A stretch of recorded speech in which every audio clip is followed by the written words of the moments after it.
Wait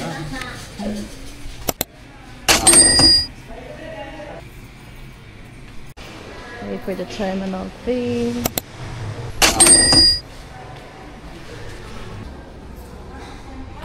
So, nandito tayo ngayon sa Bradco Port and we're going to Iloilo!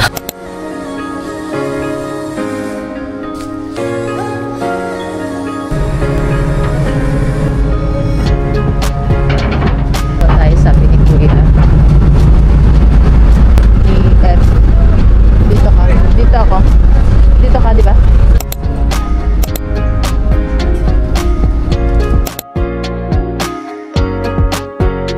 Start na po yung adventure namin dito sa Iloilo Port kasi commute po kami for today's video.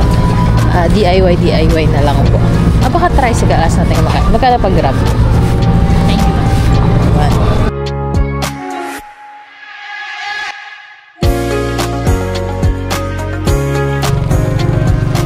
Hello guys! So, una tayo ngayon sa Garin Farm and magko-commute lang tayo. Pagabang daw kami ng jeep papunta Mohon Terminal. Let's go! Ay, sakay tayo ngayon na baby bus papunta Mohon Terminal. Go, San Joaquin! San Joaquin!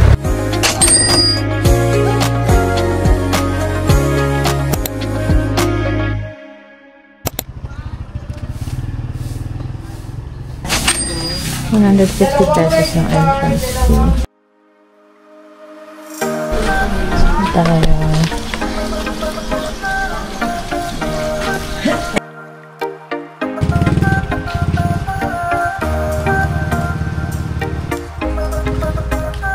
Picture dito. Nakita ko kasi may picture dito sa Jane Mat. Siyempre gagayahin natin. Welcome to Garin Farm! So, yung papunta dito guys, from Iloilo City, jeep kami papuntang Mohon Terminal. And then, from Mohon Terminal, sasakay ng jeep papuntang San Joaquin. Dadaan yun at papunta dito sa Garin Farm. Tapos, dun sa may highway, sakay lang ng tricycle papasok dito sa Garin Farm. So, Jilin, let's go! So, ayan. After nito guys, pupunta na tayo. Ay, babalik na tayo ng city. Ay, hindi. Dadaan muna tayo ng... Yes? Hindi ko alam kung saan pupunta. Basta after nito, punta kami ng Miagao Church. Naka-specify ang ano. Guys, may kanta ako sa inyo.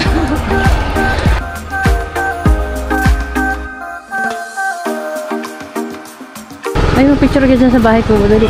Doon ka sa bintana. Tao po! Tao po! Nandyan po welcome po sa bahay Jeline. Taga 4-piece po kami at samahan niyo akong hingalin. The main attraction was the famous Stairway to Heaven. This place is actually a pilgrimage site and the journey up the stairs is considered part of the whole experience.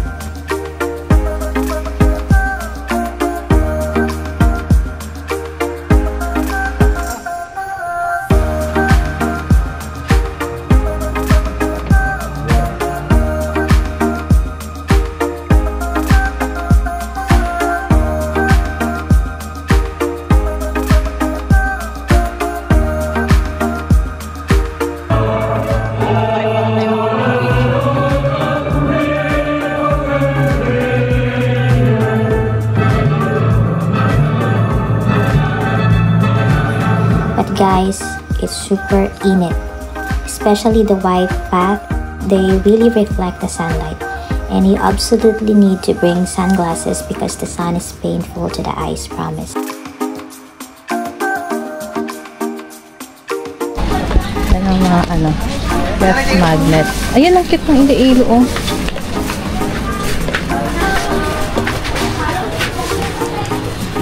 Yes, nandito na tayo guys sa ating next destination, ang Miagao Church sa Miagao.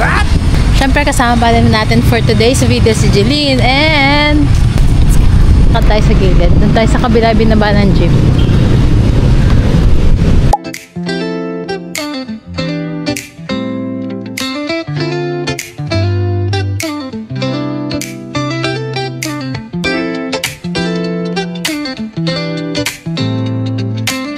After namin dito sa Miagao, ito nasa harapan namin.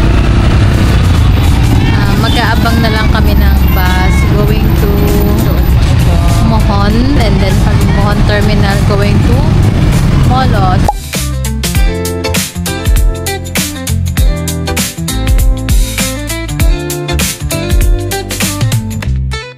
So nandito tayo ngayon guys sa Puro Cafe, and itatry natin dito yung pancit Molos.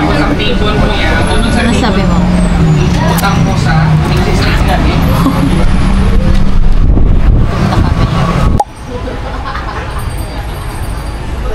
Yan. Tatry na ni Jeline yung Molos.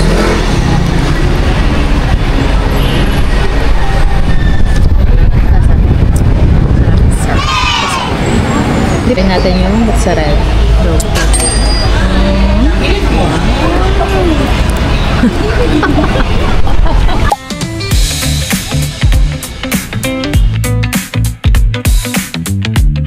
Ilang scoop? 2 or 3? 2. Dito pipili na ako. Ako ay pistachio and... So guys, dito tayo ngayon sa happy ending sa harap ng Molo Mansion. Wait, pakita ko yung view. And then, ito na yung Molo Mansion. Tatry na ni Jeline ang happy ending. So, magiging happy kaya ang ending?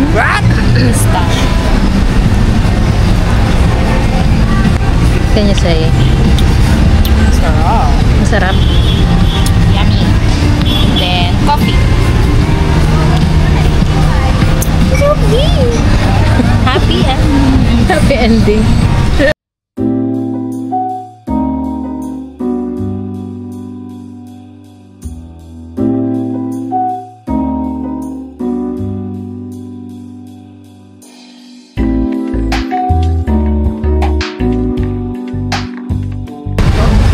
Gusto ko naman sa coffee. Hindi siya masyado. Ayan na siya. May palo ng pipe. Hindi, matamis ba? Yeah. Hindi mo caramel. Ay, Kapit. topping nga. Kape nga. Pumasok lang kami sa loob, not really for a tour, but mostly to check out some souvenir items sa ground floor.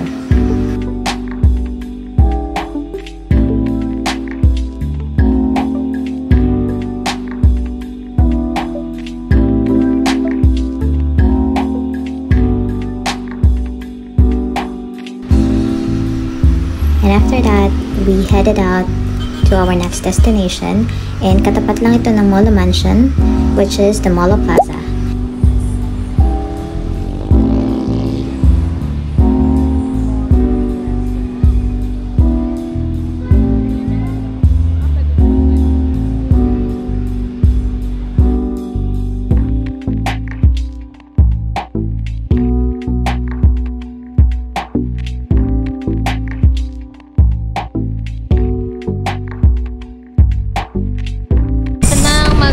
Nandito ngayon kami sa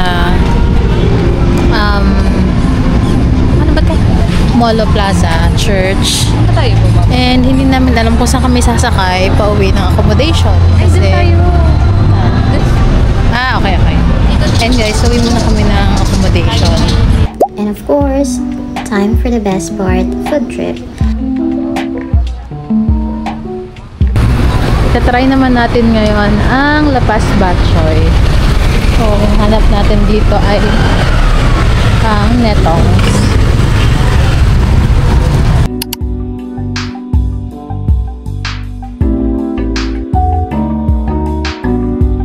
So guys, nag-order kami ng Lapas Batchoy.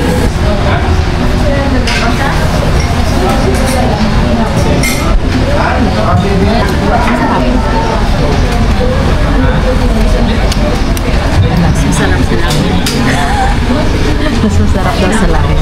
Nag-order din kami ng isang order ng puto. 30 pesos. So, 10 pesos each. Ayan. Let's eat. We didn't have to go far for coffee, and sa loob din ng market, nag-Mudge Cafe kami. Katapat lang siya nitong Netong's. This is a must try, guys. The gentle hum of life's nearby. A moment's rest beneath the sky. A cup of warmth. A tender flow. Ano? Sarap. Pagkamaan na lang siya. A little world. Kung masasabi niyo, madam, Mga ano, hanggang next week akong gising. Para siya, puro kape, ganun. mag-palpitate na naman ang ano nyo. And finally, we decided to chill and walk around Festive Walk.